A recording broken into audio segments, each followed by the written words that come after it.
my quality of work is now decreased because I have hit burnout. You try to do one thing and it turns into like 5 different projects, and then you hate your life for a second. I mean, I think it was a joke at one point. Like, people would be like, how are you? And I'd be like, oh, I haven't eaten or drinking water or sleeping in 4 days.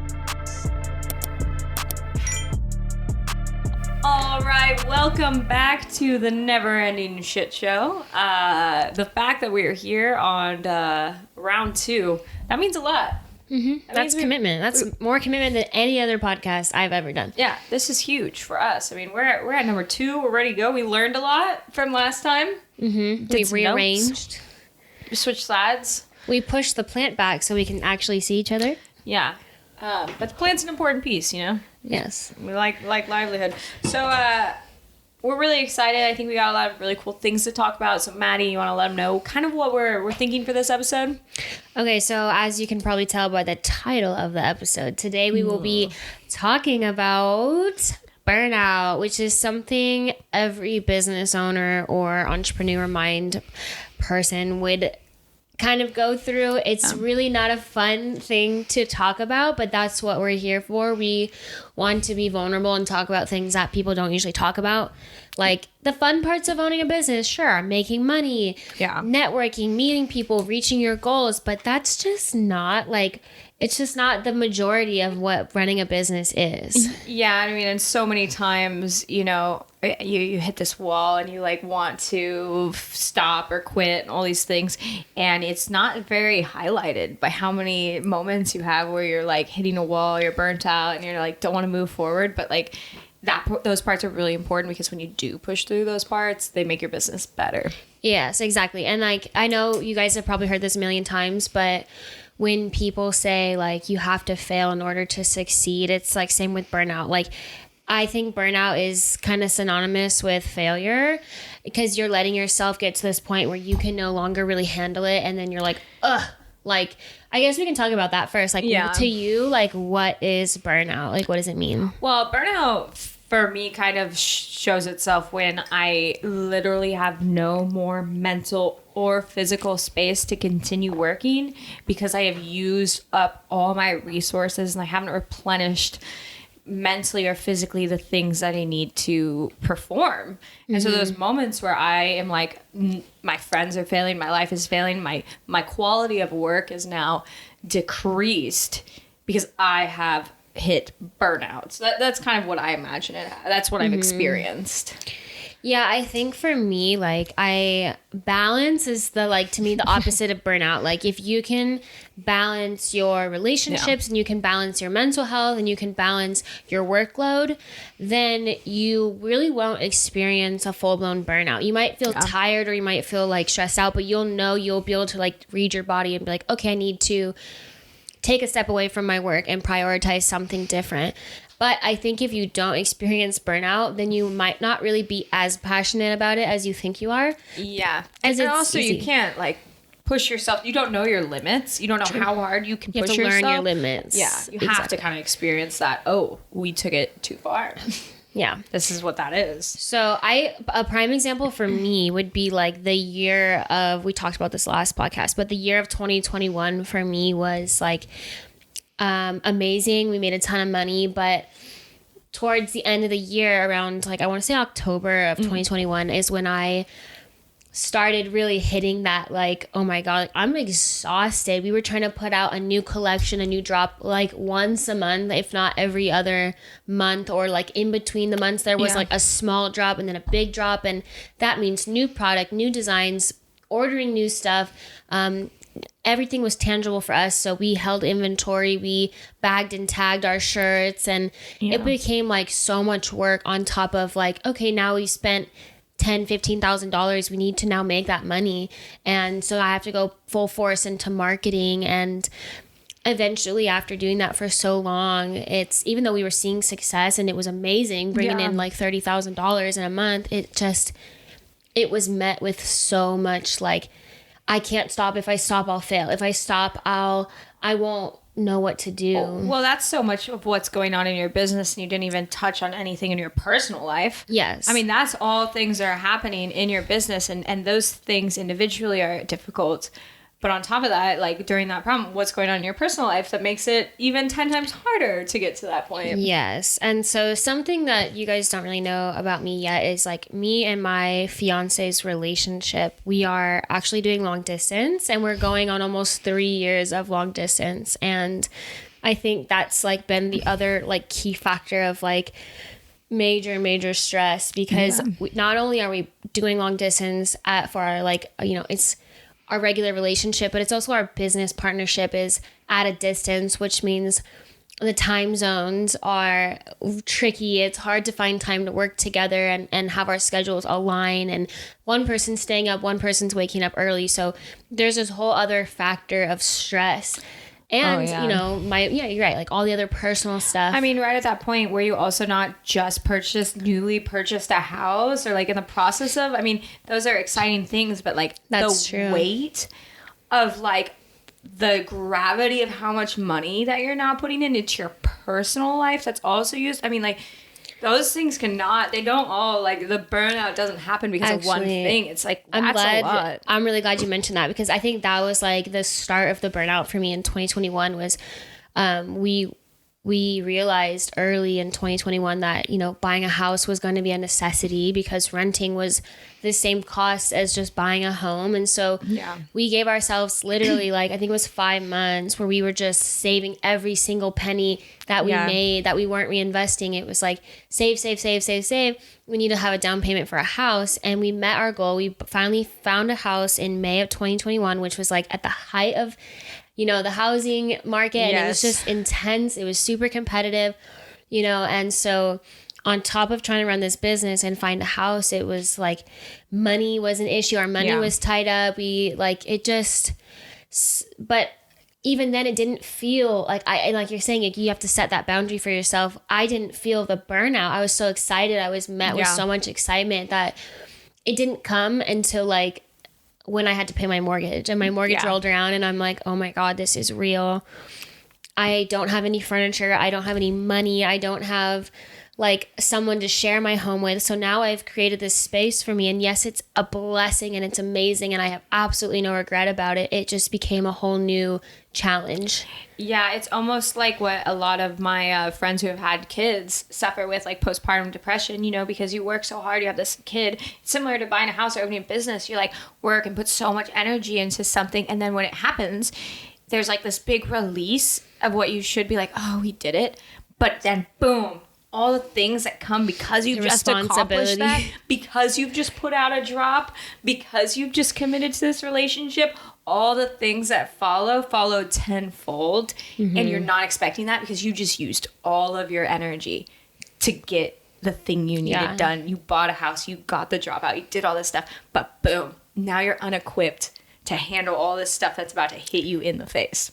Exactly. I think that's similar with like postpartum. It's like a lot of women say once they have a kid, like nobody cares about them, and no one, it's like once you buy a house, I'm not equating giving birth to buying a house, because I do not want to have a baby. Like I am. Neither one of us is really like craving to have kids or like, so for us, it's like, we'd much rather start 10 businesses and have a kid, but we would rather start 10 businesses than have a kid. But we think that's how difficult it would be. Oh man. Not doing it. But I mean, like that, it just goes to show like in every situation, it is just so hard to plan for the after effect. And I think that attributes to burnout. Yeah. So I think it has something to do with like dopamine. Like it's so exciting. It was so exciting looking for a house. It was so exciting being a part of that process and learning so much.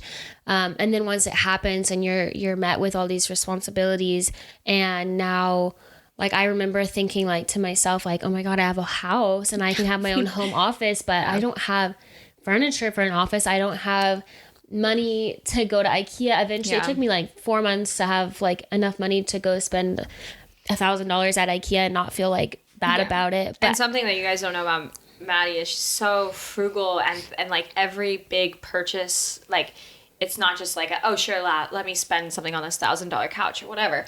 It's like, is this valuable to me? Is this gonna get me somewhere I need? Do I need it? Like, what's the best way to get it? But like that mentality is taxing. Yeah, that's another whole thing, like the indecisiveness, because I'm like, is this important? Is it what I should be spending my money on? Simultaneously spending $10,000 to $15,000 on our drops, knowing that Black Friday is coming up and I have to prepare for all that. Like, money became like, it's already such a stressful topic for me because I'm not used to spending that much money, but now it's like in order to make money, I'm spending money. And I think at that time I felt like I was working so hard. Me and my partner saved up all this money and I should be so proud of myself. But at the same time, it's like, it felt like I also did nothing and I had no money in the bank. Just hit myself in my mind. And that's something that we still struggle with. It's like, okay, we work so hard and what do we have to show for it? And that's a big struggle of running your own business. It never really feels rewarding until you're super successful, and you have to have patience and you have to understand that burnout is a part of the process. But it's not, going through burnout and going through failure are inevitable, but we want to have this discussion to kind of eliminate the harsh effects of burnout or how to prevent it. Yeah. I mean, prevent it, be aware of it. Like, I think you were also, I don't know, from the outside perspective, slightly naive on how badly you were burnt out.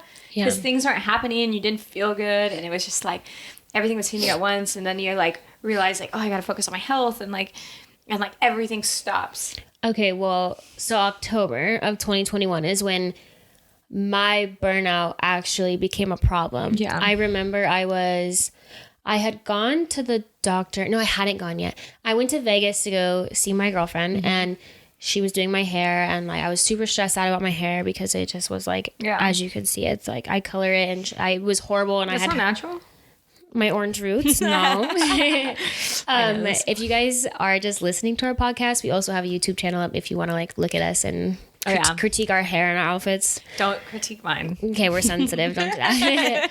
Anyway, so I went to Vegas. I was super stressed out about like everything going on. Money was really tight. I ended up spending $700 to have my hair corrected, which it wasn't. It didn't end up turning out how I thought it would, and I was just stressed out. And I think that moment finally came to me where I had a panic attack. I had to pull over somewhere on the streets of Vegas and I had to sit there and hyperventilate and cry and like calm myself down. And I think that moment is when I realized like, oh my God, like I am not in control of this. Like I'm not doing what I need to do to be healthy. And when I got back from Vegas, I made a doctor's appointment, which I didn't even have a doctor. Like I didn't even have a primary care doctor. Like a lot of people don't. I just turned 26. So like I just got off my dad's insurance. So I had to like go get my own health insurance and go through the whole process. And finally I got to the doctor's and I was telling her, I'm like, I have all these chest pains and it's like, I feel like I'm having a heart attack. And I know there's people out there who know what I'm talking about. Like these phantom heart attacks. Like turns out it's from stress. Like if you're not taking care of yourself, you're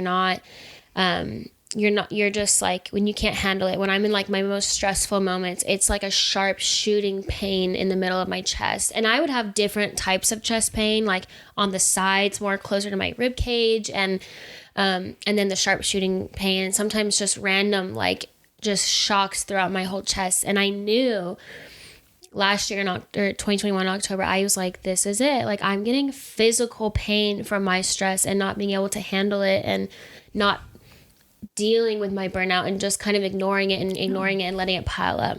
Yeah. I'm like, I'm feeling for you because it's such a isolating thing because you can't quite figure it out. And it's like, also, this is something I deal with. It's like, feels like it's your fault. Nobody pushed you into this. It was like something that you built that then snowballed, and like it feels so much better when you're pulling your life along as opposed to when your life starts pulling you. Oh, that's always like what I tell people. I'm like, when I feel like I'm being drugged by life and I'm not in front of it, like that's when it all goes downhill. Yeah. But I think the biggest thing is like it's it's more so like everyone gets stressed out, right? So you don't see it as like a mental health issue. Yeah. You're like, well, he gets stressed and she's stressed and he's been stressed. Wait, it's normal. Like, what is it causing me pain for? And why can't I handle it? What's wrong with me? Yeah. And that's when you start to like look inward and realize like this is so much bigger than a moment, like a temporary feeling. Like stress is a mental health issue. If you can't handle stress, it will eventually snowball into something bigger, which is what happened with me. And I will talk now about my mental health journey, which I think is so related to business, because when my mental health took a downhill spiral, I say spiral because it happened so quickly. From October, I started taking medication to help with stress, and it did help actually. Like immediately I was on antidepressants, very low, like not even a therapeutic dose. And it was helping me with stress. And then all of a sudden, like my stress turned into full-blown anxiety. Yeah. And Gina knows me. I've dealt with anxiety. Like I have generalized anxiety. I worry about things naturally. That's like how I am. But this was like a whole new level of anxiety that I had never felt before. And it felt like everything around me was like doomy, and like there was no solution, and it felt like I was gonna die. Not to be like super cryptic, but that's what it felt like. It always felt like I was gonna die. Yeah, and that's different than the anxiety and worry you had before, because you've always been careful. It's more like what I would say. It's more aware of your surroundings and like you're really thoughtful before you do things. But I wouldn't say anxiety ridden. Just like aware and like a little bit more hyper focused on the possibilities, as opposed to now, like when I've talked to you, right? And then when I came and saw you, this is different. This is like paranoia, but not like hallucinating paranoia, just like internal. It does feel like dread. that. You're bringing it on yourself. Like you make up these scenarios in your own head. Like, oh my God, like what if I stop breathing and I pass out? And what if, and that's all you could think about. It's like, for me, anything health related was something I would hyper focus on. And I would just imagine myself in the hospital, in an ambulance, passed out on the floor, like not being able to breathe, whatever it was, like I just couldn't escape it. And so I'm not saying everyone's going to go through that. Burnout doesn't always lead to that. But from my own personal experience, what that taught me was that you have to be in front of your life. Like you need to be like leading your life. You cannot be strung along with your life and just kind of like, oh, okay, well, my foot's tied up and I'm flailing around in the back, because that's how it felt. Like I had no control. I wasn't even able to work. So the majority of 2022, from like January to April, I wasn't even working. Like and it was so bad.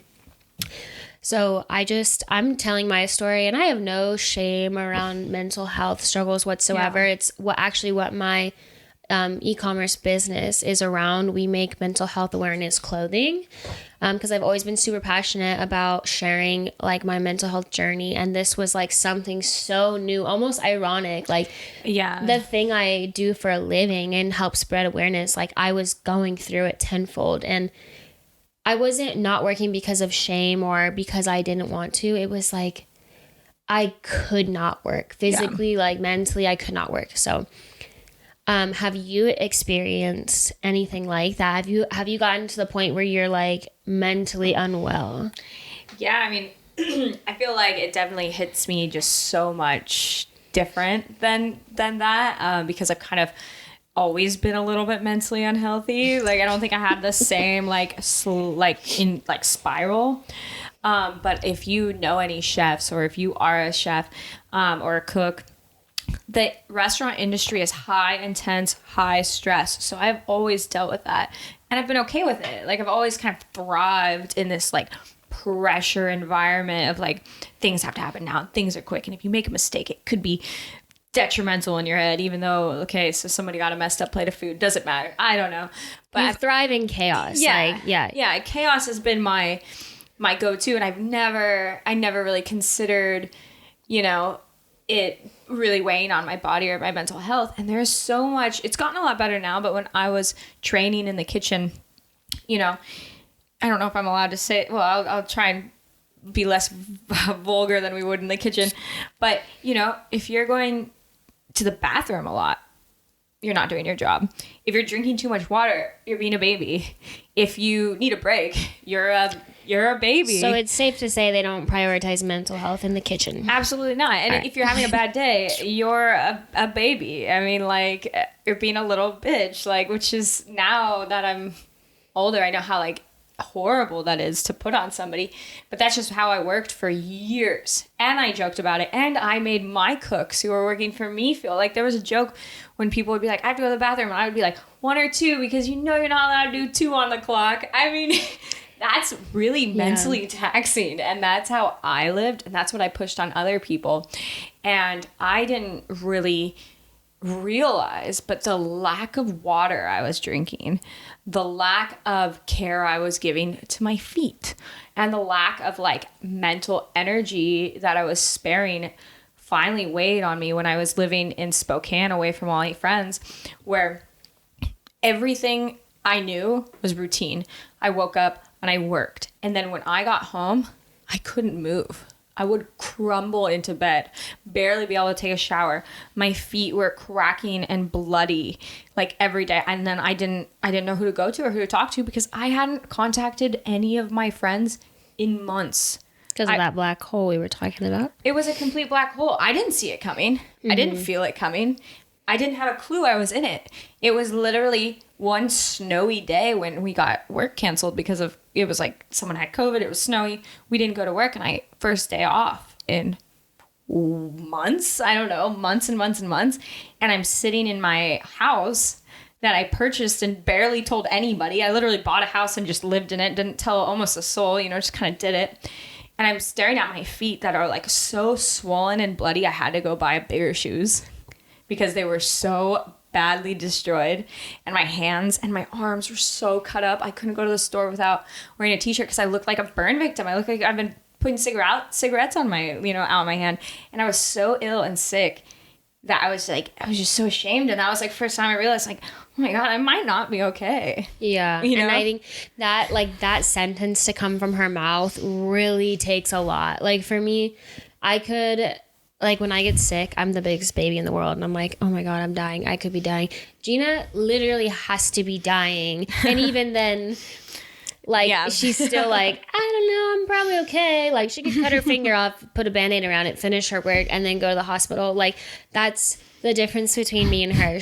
Her background is much more intense. And even if she didn't train in, like, being a chef or work in that, like, harsh environment, it's just in her nature. Like, I feel like the way you were raised was a lot less like, oh, come here, let me take care of you. Like, not that my mom was like overly She's not nurturing, not overly cuddly, not overly affectionate or anything, but like, still, it's just like, you were like, you fell in dirt and you're like, good. Yeah. Like, get up. Well, I Wipe think it was a joke at one point. Like, people would be like, how are you? And I'd be like, oh, I haven't eaten or drinking water or sleeping in 4 days.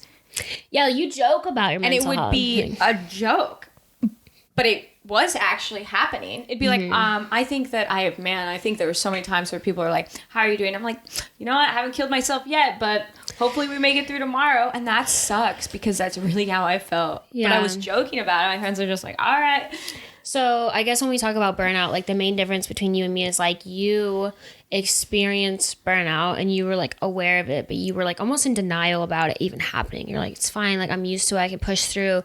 If I accept the fact that I need help or I need to take a break, like, it's gonna make me feel like a baby. Yeah. Like, I'm not strong enough. Yeah, exactly. I can't handle it. And I don't want to accept that.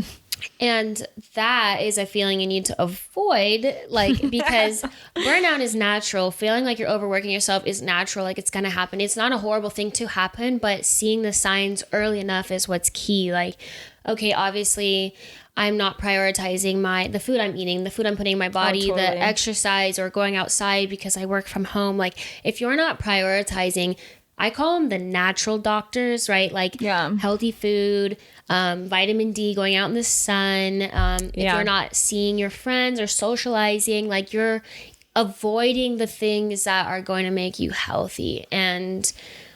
But that was hard for me in itself. Like, I knew I had a problem. Like, okay, I haven't seen anybody in a while. Okay, I know the cooks are at the bar. Let me go hang out with them. That's not the right move.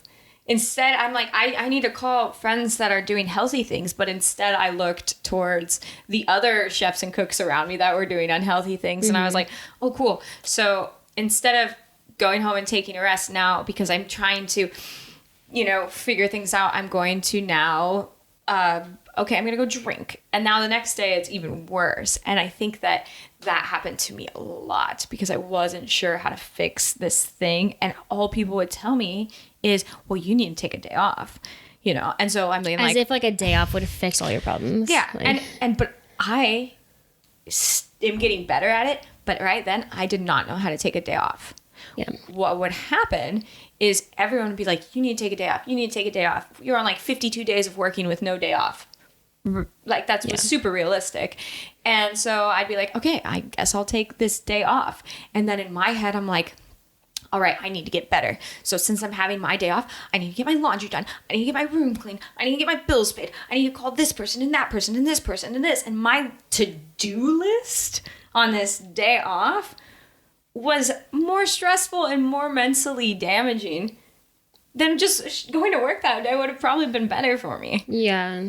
So yeah, that's something like you wanted to talk about is like taking a day off for yourself, like really like what that means is like truly doing something that gets you into like a calming and relaxation like state of mind, not okay, well, I have a day off, so I'm going to do all the tasks I need to do at home. Like if you can't balance your at home tasks like cleaning, I have a 1,200 square foot house and I didn't even have anyone living in it, just 2 pets.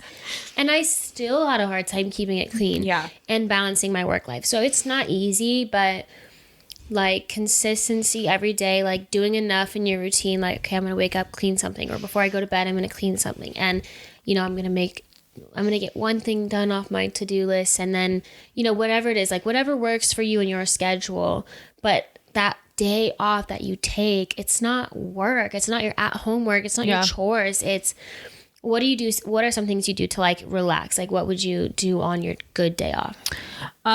So now I actually really love to like listen to a podcast or dance or watch a movie or cook something healthy for myself, because that was something I never could do. Like I couldn't cook like for fun. And so now I realize like, okay, I can do something that isn't going to the gym because now I need to lose weight. I can go out and garden and like work on making my house nicer and like things that literally are for nobody else. Yes. Yeah. Okay. So yeah, I think like for me, a day off would be, I love shopping. Like I don't like buying stuff in my house. Like it's, even though I have to really like stop myself because I always think like, oh, I could buy this and flip it, it's a good deal. Like, I have to turn that mindset off and be like, don't think about working. Stop making everything about work and just enjoy it. Force myself to buy a new shirt or a jacket because I haven't bought myself anything in so long. I mean, you're a big decorator too. I love buying other people gifts. Oh my goodness. Yes. I'm a gift giver. It's my love language. Queen of gifts giving. But what else? My thing is video games. Like that's my thing. Like, and my partner's thing. So like if we want to unwind, we just jump into this alternate universe and, play our video games. We could play for hours and, it's almost a problem, like borderline, like it's addicting for sure. I know that, but, it's that release for me. Like, I don't think about my own problems. I don't think about work. And nothing else matters. Like me, him, the game, our friends. Like it's, if you don't have something like that to release, like you need something and you need to force yourself to do it. Even if it was just like 1 hour a day, it would be, it's so healthy for you. Yeah. And I'm still not very good at it. It's literally something that you have to practice and you have to catch yourself. I mean, when's the last time that you were like trying to do something fun and relaxing and all of a sudden you were just like, wow, and it turned into not fun and relaxing? All the time. I tried to hang a curtain rod and I was like, oh, I watched so many like home flipping videos. I got this. And I like literally have never been closer to punching a hole in my wall. Hanging curtain rods is actually really difficult and getting it centered. And then the rod was like way too long and it was off centered. And like I ended up drilling so many holes in my wall. And now I just hung it finally, and it's so bad. But but that's life, you get like you try to do one thing and it turns into like 5 different projects, and then you hate your life for a second. I mean, if you can laugh at it. I mean, I just freaked out this morning. This morning I was just trying to stretch, like wake up early and stretch, because how peaceful and nice does it sound to like wake up at 7 a.m., have a cup of coffee, put on some really nice music and stretch. And my sister came in and was like, "You're doing it wrong." And I just let it collapse my entire relaxation. I was just like, don't look at my form. Just like mentally, like. Yeah, because it's about you in that moment, not like necessarily like stretching correctly or like. Exactly. But like, I totally let it ruin me. Yeah. I need to learn, like, that doesn't take away from the work it took to wake up and try. Exactly. I agree with that.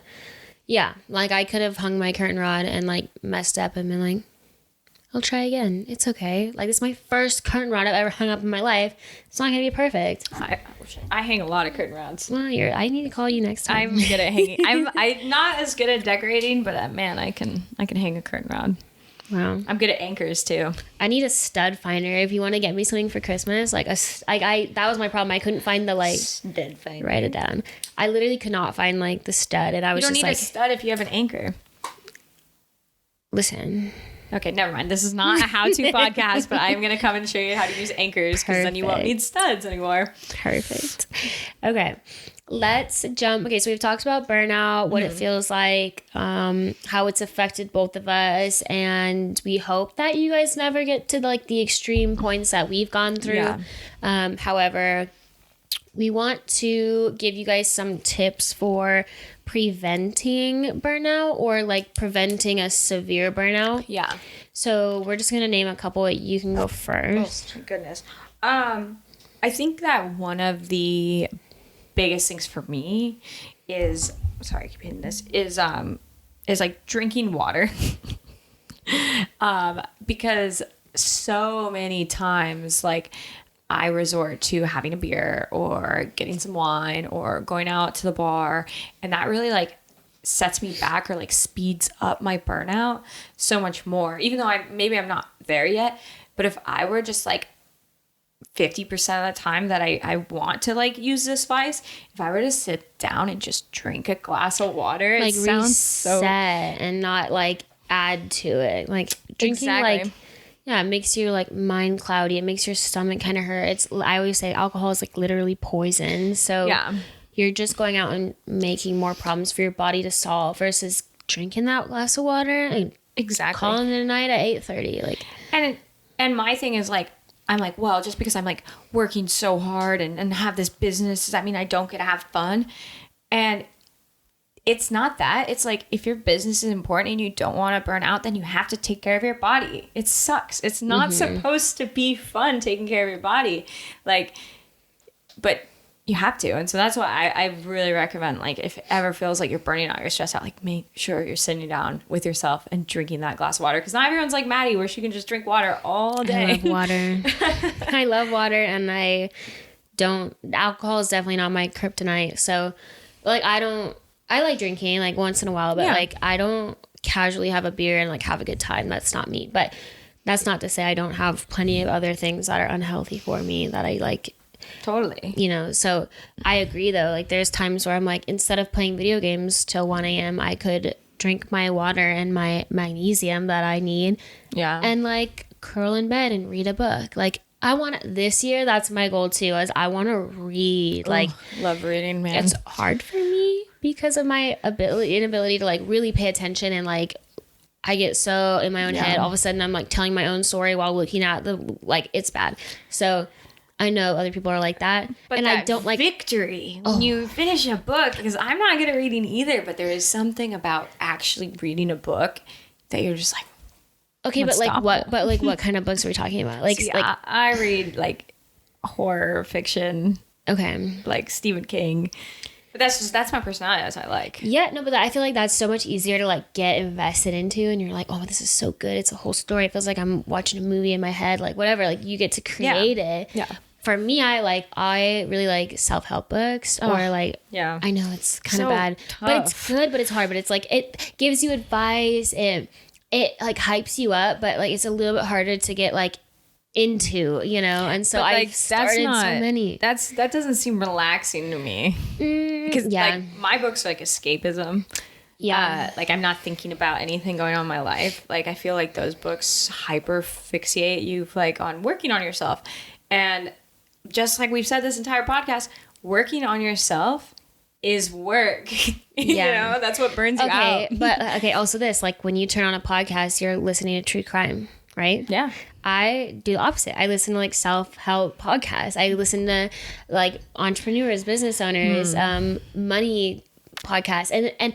But same thing, like I get like so tired of it because in my whole life is like I'm in my own head and now I'm listening to someone else trying to tell me how to be in my own head. And that's why I kind of like for this podcast, it's like I don't want to tell people like this is how you should run your business and you should feel guilty. It's like I just want to be vulnerable with people and share like our experiences because relatability to me is the easiest thing to listen to and you want to listen to it. Yeah, and it's one of the worst things ever when somebody pushes their opinion on you. Like if someone were to be like, Gina, you cannot run a restaurant unless you start listening to restaurant podcasts every day. I'd be like that just wouldn't work for me. But I'm glad like that's your thing. Like even her like coffee cup says crime junkie. Like she Shout is out crime flowers. And then there's me who like puts on a little bit too intense of like an action show. And then I have nightmares. Like it's not relaxing to me, like listening to other people, like their murder stories or whatever. I'm like, no. That's because like, you're not a psychopath. My heart is racing. Yeah, I'm not. Well, No. in my own way, but like, yeah. Different types of psychopaths, which is what's good. We've both had a grippy sock vacation. And if you don't know what that means, like, mind your business. But, you don't know it's not for you. It's not, you don't. So, my tip for preventing burnout and mental health downward spirals, would be, based off what I said, managing your stress. Like if you feel like you're getting to the point where you just like every little thing sets you off and you're just like, like I literally got to a point where I was like yelling at like the people I loved because I just like couldn't handle it. Like the smallest thing would tick me off. And so realizing like, oh my gosh, I cannot run a business being that stressed out all the time. Like it's not healthy. Figure out what works for you. If you can meditate or do breath work, obviously those are like number one to like really centering yourself and de-stressing. I understand both those things are really difficult. They're difficult for me. I'm still learning them. Yeah. But another, like what I was just saying is if you want to watch TV to unwind, don't watch intense TV shows. Like you're not unwinding. You're tense. You're thinking about it, and it's not actually helping you. I had to learn that the hard way too. Yeah. Also, please like eat healthy and drink water because in the midst of all of this happening to me, I also remember I had really, really horrible digestive issues, and that was a combination of like stress and poor eating. And let me tell you, it was the worst thing of my life. I actually ended up losing like 16 pounds, which was nice. But from like I physically like couldn't eat because I felt like I was so bloated. It hurt. And I probably went to the doctor like 10 times in like a 2-month period because I was always sick. Which is just like, that's also debilitating because eating is something that produces serotonin and makes you happy and can be relaxing. So if you screw that up for yourself, you're literally digging a hole. Exactly. And it was like, what came first, like the chicken or the egg? Like, did my anxiety come from my gut health issues? Did my gut health issues come from my anxiety? What's going on? Like I couldn't figure it out. So anyway, like once I kind of figured it out, by the way, if you're going through that, probiotics, like take your probiotics. It helps. Okay. Do you want to do your next tip? Which one? Oh, I think this one we're talking. Okay, this is tough. I mean, we both have a lot of say in this one, but it's like, what now hurts me for burnout versus when I worked in the kitchen. When I worked in the kitchen, what was so difficult with burnout was physical and just constant working and 100% focus on what you're doing and zero attention outside. Now, as a business owner, what's burning me out is taking on too much. Like literally, I never ever just allow somebody to help me or ask for help or not being able, at the very least, just saying no. Like, you don't want to let someone down, but at the same time, or miss an opportunity, but it's like you're gonna put so much on your plate and I remember one time you called me and you were just like, I have all these projects, I'm doing this and it's really cool, and I have my business and I'm selling knives and I'm gonna be on this show and this, that, and the other. I was like, great. But also, like, what? You can't even commit yourself to any of these people or projects that you're doing because you cannot stretch yourself that thin, and you really had no one that could do what you do to help. Like, no one could help you. And I would do this thing where someone would be like, hey, can we hang out tomorrow? And I'd be like, yes, absolutely. And then I'd look at my schedule and look at all the things all I have on my plate and be like, I am screwed. And then I would sit there letting the anxiety and the guilt and the shame of not being able to do everything eat away at me. And eventually I'm gonna have to cancel on them anyway. But if I could have just been honest with them at, like, myself and been like, hey, I can't do it. I mean, I just recently canceled a Friendsgiving with my friends, which sucked. But like, it sucked. I mean, it sucked. It really hurts to feel like you're disappointing your friends.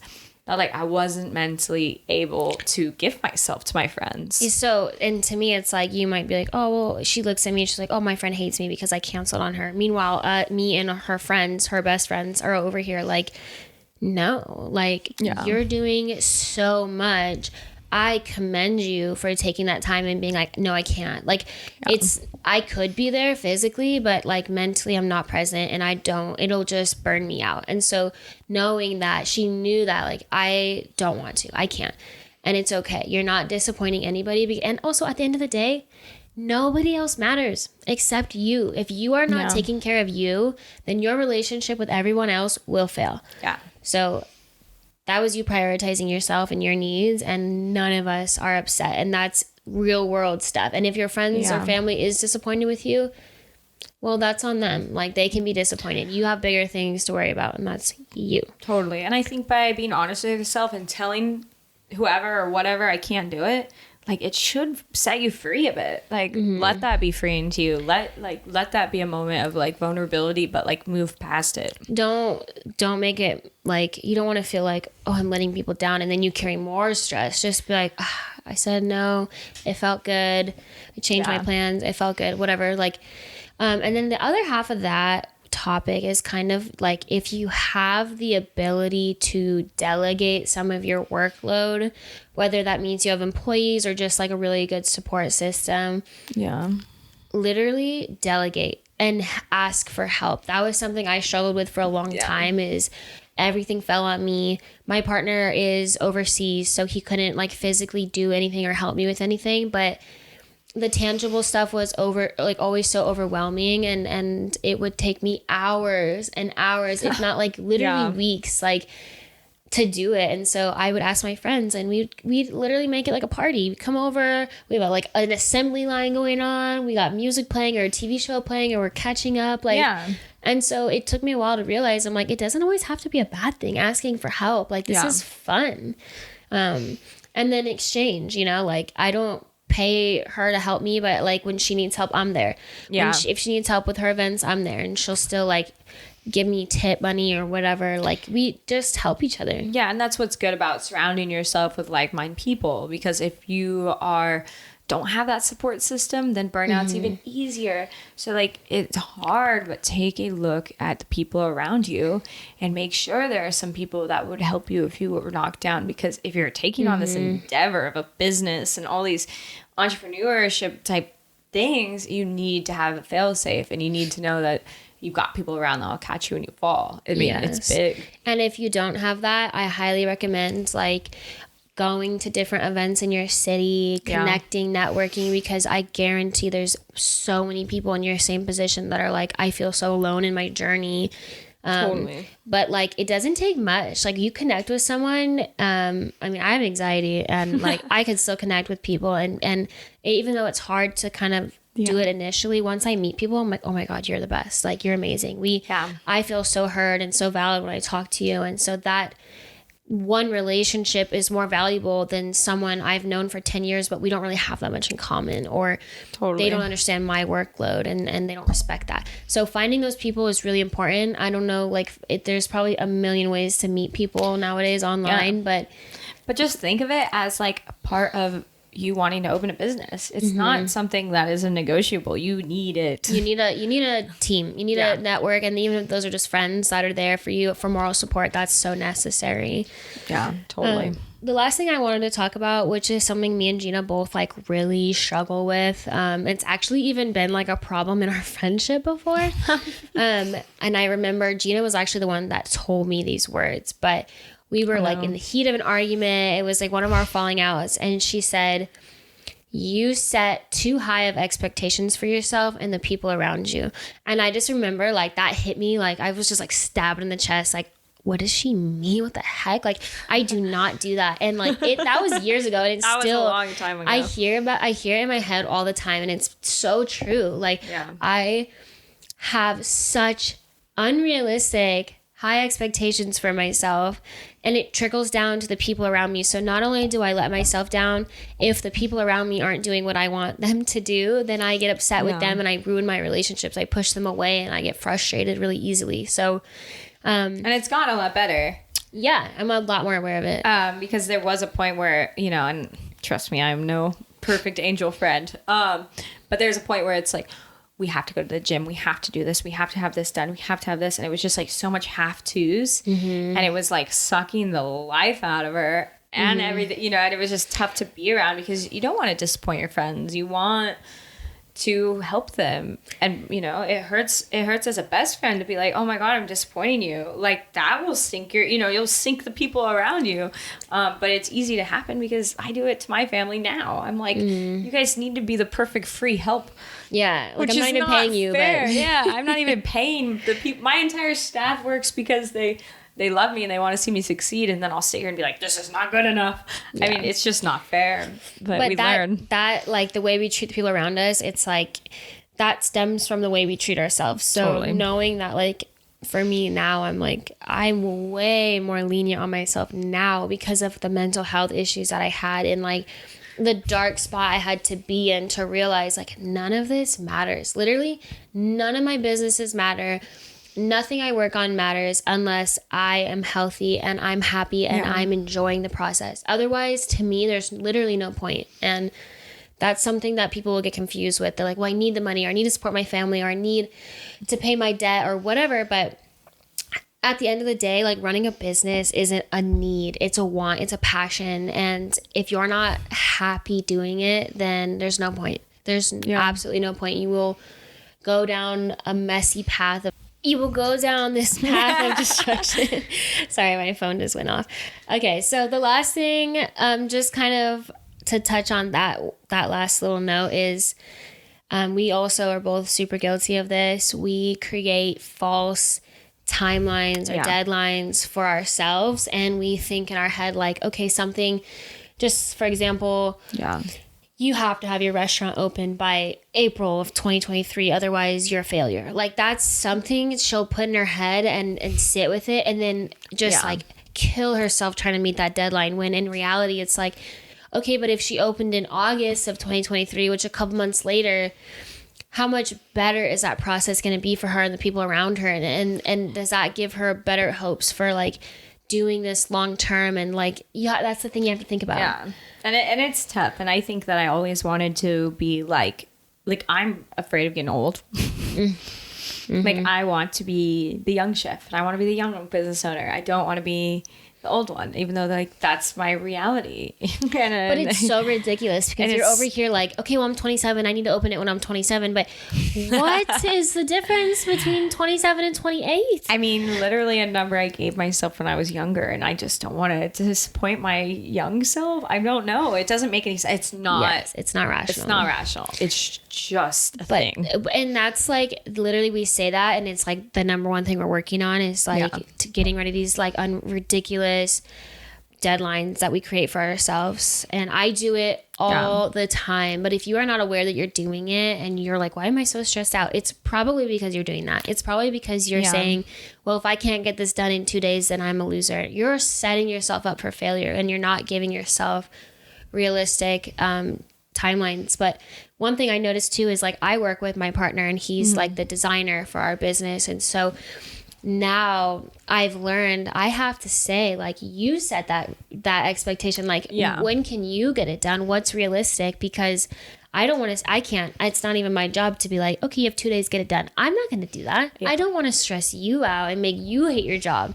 You know, like it's just miserable. You don't want to hate your job. Give yourself time, give yourself that patience and go with the flow. Like there's a plan out there for you, whether you believe in God or the universe, like there's a bigger plan and you more than likely you don't even have any idea what's to come. But trying to figure it all out and have it done tomorrow is not it. No, and these are all things that you don't think are going to spiral you or burn you out, but when compounded, they will. It's small things that together I like that word.